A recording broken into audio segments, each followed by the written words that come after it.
তো বন্ধুরা, আজকে তোমাদের দেখাবো কীভাবে ছোট বাচ্চা পাখিদের হ্যান্ড ফিডিং করাতে লাগে। এটা হলো আমার বাড়ির বাচ্চা, এটাকে আমি এখন হ্যান্ড ফিডিং করাবো। তোমরা দেখো কীভাবে আমরা হ্যান্ড ফিডিং করাবো।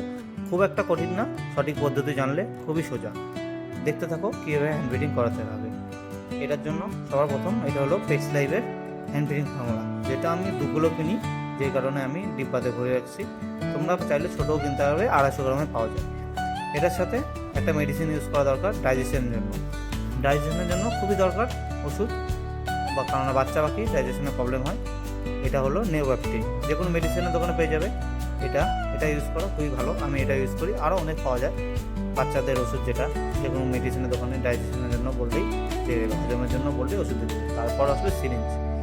আর তোমার বাড়িতে যদি 1-2টা পাখি থাকলো, তার জন্য এই ছোটো সিরিজটা ইউজ করতে পারবে।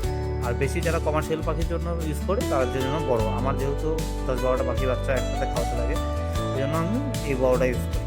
বড়টা ইউজ করলে আমার সুবিধা হয়, আর না হয়তো ছোটোটাও ইউজ করতে পারবে, কোনো অসুবিধা নেই। ছোটো বড়ো ওটা কোনো ম্যাটার করে না, শুধু হচ্ছে সঠিক পদ্ধতি ম্যাটার করে। এবার দেখো কীভাবে করতে হবে।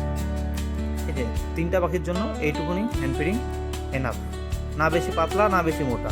বেশি মোটা করলে পাখির হজমের প্রবলেম হয়ে যাবে, সে কারণে বেশি মোটা না বেশি পাতলা না। আর হালকা গরম জল, উষুম গরম জল, হাত দিয়ে বুঝতে পারবে যাতে হালকা গরম, এটাকে দিয়ে গুলিয়ে নেবে।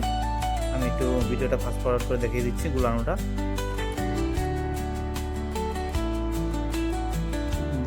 এটা হলো সেই পেক্স লাইফের হ্যান্ড ফিডিং ফর্মুলা। তারপরে নিউব্যাপটিন, এই হালকা 2 ফোঁটা নিউব্যাপটিন দেবে, দিয়ে ভালো করে গুলিয়ে নিতে হবে।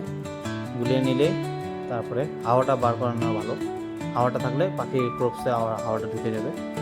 পাখির খাদ্যথলিতে হাওয়াটা ঢুকে গেলে পরে ওটা ঠিক না। তবে হালকা হালকা করে দিবে। দেখো ওরা একে একে খাচ্ছে, দেখে নাও ওরা কীভাবে খায়। খাওয়াতে কোনো ঝামেলা নেই, মুখের সামনে ধরলে ওরা অটোমেটিক নিয়ে নেবে। দেখতে চাপে কিন্তু খুবই ভালো, এটা খাওয়ানো খুবই সোজা। আর দেখে নাও আমার একটা পাখি খাওয়ানো হয়ে গেল। তারপরে 2 নম্বর পাখিটা আনতে চলছে, এটা 2 নম্বর পাখি।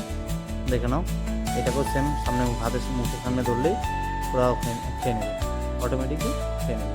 জোরজবস্তি করা যাবে না, হালকা হালকা করে আস্তে আস্তে দিতে হবে। জোরজবস্তি করলে পরে এটা প্রবলেম হয়ে যাবে।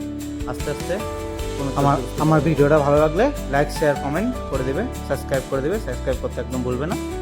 আরও কোনো ইনফরমেশন লাগলে আমাকে কমেন্টে জানাবে, তোমাদের হেল্প করার চেষ্টা করবো। তাহলে আমার চ্যানেলটা সাবস্ক্রাইব করে দেবে।